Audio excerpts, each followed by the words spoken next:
It's Monday. I take it that everyone has made it through the week okay. Man, this thing has been hot. Oh, wow. No, it's just paint coming off the starter. Okay, well, nonetheless. Get this out. Whoa, man. Okay, so, as I was saying, I take it that everyone had a pretty good weekend. I wonder where this oil is coming from. Hope I don't have a rear main leak. No, I can't. Yeah. Or a valve cover. Oh well. As long as it's wet, we know it's not going to rust anymore. Yeah, it was pretty good news today. Oh yeah, this engine is hot. As in, I just shut it off probably 5 minutes ago. But I didn't have to work until 4:30 today. I got off work at 3:30. And I've also been told that we don't have to work late all weekend either. Okay, well, I'm underneath the Bronco. You can see the oil is good and crusty and cruddy and black. And I'll show you some of the other projects I have been doing. Check the power steering fluid level. Oh, power steering looks good. Okay, some users have sent some emails that I have not answered yet. I have not ignored you. I've just been looking for an answer. The user DMS Knives has been asking, he says that the fuel pump is running non-stop when you turn the key on. And it sounds to me like somebody, I will use my red F-150 for an example, because that's close enough. It sounds like somebody has been underneath of it, and the fuel pump relay is right up in here. I don't know if you can see it or not. That's the connector for it. And it sounds to me like somebody at some point in its past has been working on it and didn't know really what they were doing, and they have hardwired the fuel pump into the key so it's going to run non-stop. And you also said that you were getting codes 327 and 328, which those are EGR codes. What I would do before I did anything else was maybe clean this EGR tube out. It may be stopped up. It may have a hole in it. And I would also check and make sure this sensor isn't corroded or anything. Those are the good spots to look. Those might cure the problem. That's about all that I've been able to turn up so far. And I know that if this tube right there gets clogged up, you'll get no EGR, and you can also, or if it rusts in two, that you can get a lean condition, make it run kind of rough, and make it kind of run kind of high. User Comrade Krusty sent an email in a while back. Was asking about a running condition. Says that it runs around, idles most of the time around 700 RPM. Sometimes it wants to race at 1500.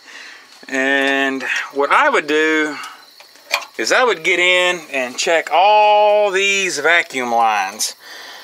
Map sensor is located here. Of course, you have a 90, so it's going to be located like over here somewhere, I think.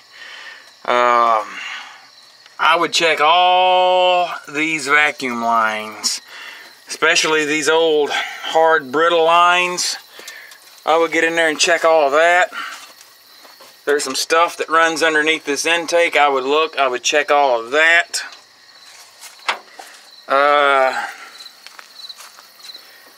There's some stuff over here. If you have a 90, I think you have some emission solenoids over here. This is an 86, so it's going to be basically the same, but all the components are going to be in different locations. See, because here's the test connector. You see it's on the passenger side. 87 on, it's over there. Okay. There's some vacuum lines that goes to these emission solenoids. I would check them. Also, I would be tempted to do a compression test to see, make sure it's got the proper compression, which I doubt that's going to be an issue. In fact, I don't even think, really, as a last resort, couldn't find anything else I would do a compression test, but it's not really going to be that important. Your compression's going to be good, probably. But I would say a vacuum leak. There was a program or campaign on that issue. And I'm thinking that if you'd replaced all the other components and everything else tested good, to replace the ECM or PCM, whichever you want to call it, and that would possibly cure the problem. But it wasn't a guarantee that it would. That would be something else to look at. I can't remember if you'd said that you'd replaced the PCM already or not. I don't know. But those are some things to look at. Sorry that it took me this long to answer, but I just had to do some research and look for some bulletins. If I find anything else, I will keep you posted, both of you, on the issue.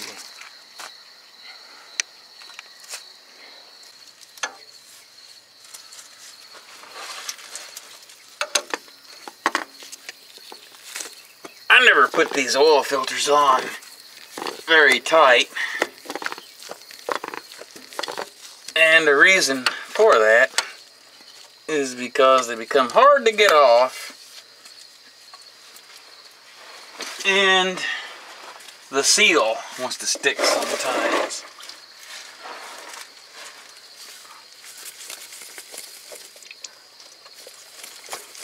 It's always a mess. And that oil filter is hot.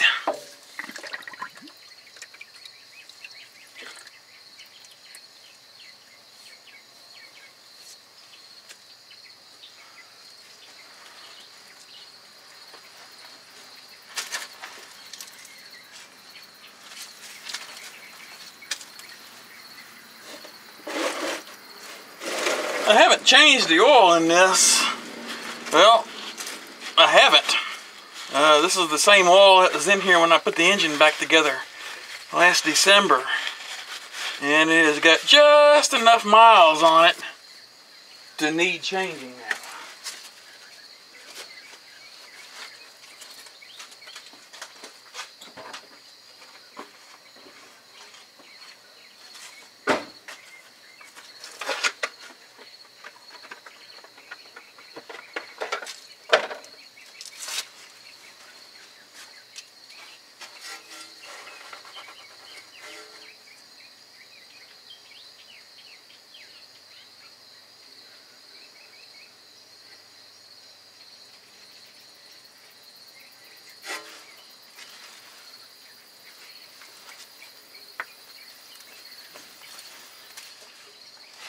And of course,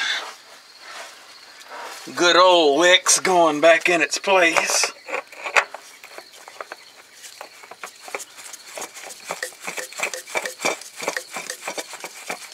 I haven't been watching the news too much, mainly because I've had a lot of photo shoots. There's a lot of stuff going on, but I think Colorado, I think the floodwaters have finally receded.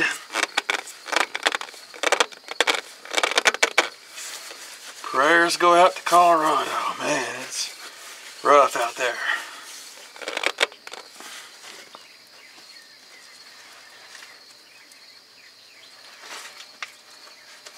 Speaking of photo shoots, I have some interesting shoots coming up. I get to do a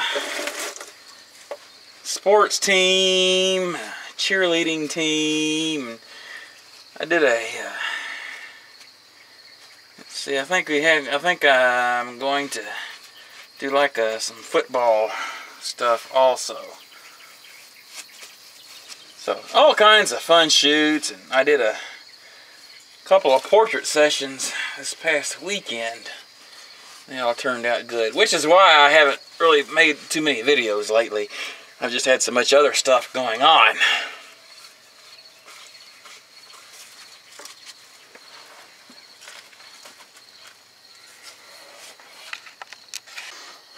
I've got the oil in, so I think I'm just going to let that set for a minute to take a break to show you some of the past projects I've run into.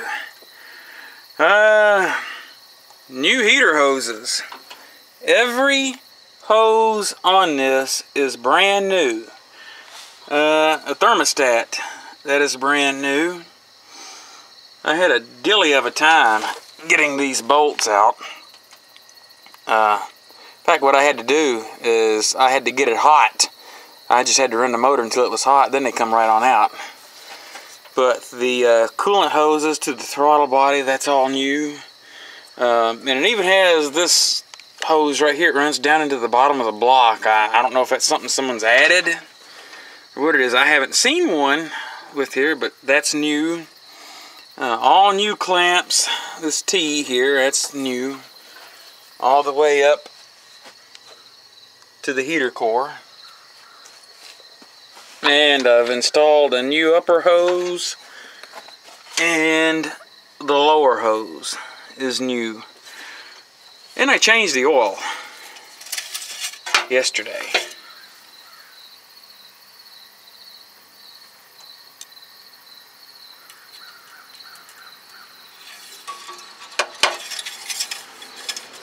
The only thing left I really need to do is I need to put a crankcase filter in. I was at the parts store the other day and they didn't have one. They said they could order one. I said, don't worry about it. I'll deal with I didn't feel like fooling with that at the time. And I've installed new plug wires and plugs, cap and rotor. I made a video of that. I haven't posted it yet. I just had so much other stuff going on. See, I did that the weekend of Vehiclari. Yeah. So yeah, there's about 8-10 hours underneath the hood here. Maybe not that long. Probably a good 4 or 5 hours, if nothing else. And cab lights. I thought they looked cool, so I got a set and put on. And they've turned out, I was really surprised how they look. They look really nice. Let me get back here a little bit so you can see. I'll try to make a picture tonight for you all. That'll be interesting. Oh well, back to work, back to work. Tomorrow is Tuesday. This means roll the trash out tomorrow night.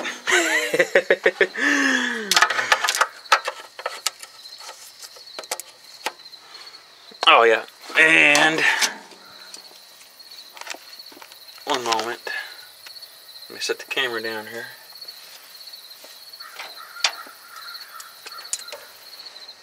Someone's got a booming system. Oh yeah, my friend Ultra Classic 1987. His son had to show me a stereo system. He's proud of it. Which it was a good system, because it was the same system I had in my Bronco. I have a safe level. Yeah, you see the marks I had to make. The original marks that were on here were incorrect, so I made my own. Oh, yeah, wipe it off.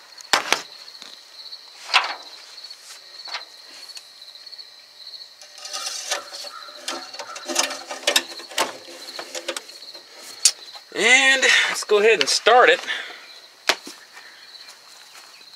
Make sure nothing leaks. Shouldn't. Oops, oops, oops, oops.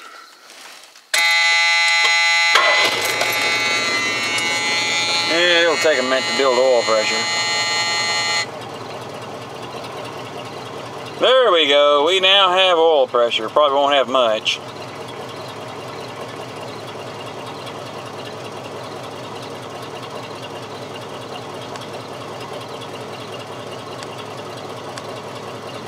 These 400s have always had oil pressure problems, and this is one of them. Okay, I'll shut it off.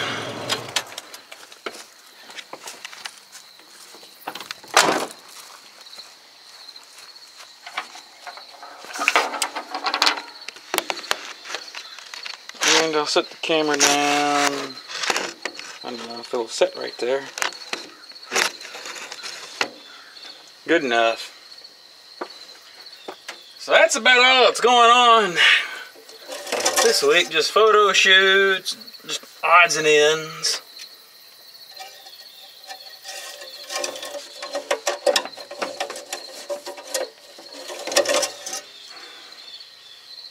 Let's see. Right there. Flip it over. Second mark is a 6-quart mark. And it's right there at it.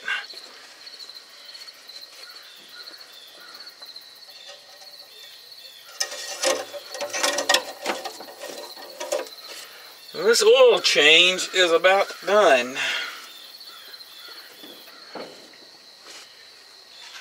Oh yeah, update on the Duracell battery. I would recommend it. I came out to go to work one morning and the door was wide open on this, and evidently I had left the door open all night. It started right up, so I would say if you're looking for a pretty good battery, it's not really too expensive, I would get a Duracell. Red over here has one in it also. And if something should ever happen, this one needs a battery. Battery in this one's going on 2 years old. It's going to get a Duracell. Well, I think I'm going to clean it. However, has a reaction to the strap that's on here. How about that? Wow, it is just prematurely dry rotted it. That'll be. Okay, well, I am going to clean up and put tools up. I've rambled enough for this Monday. So for users, Comrade Krusty and DMS Knives, I hope that I have somewhat answered your questions. I hope. If I haven't, just go ahead and hit me back and I'll look for something else. Yeah, that's about all for this video. Thanks for watching.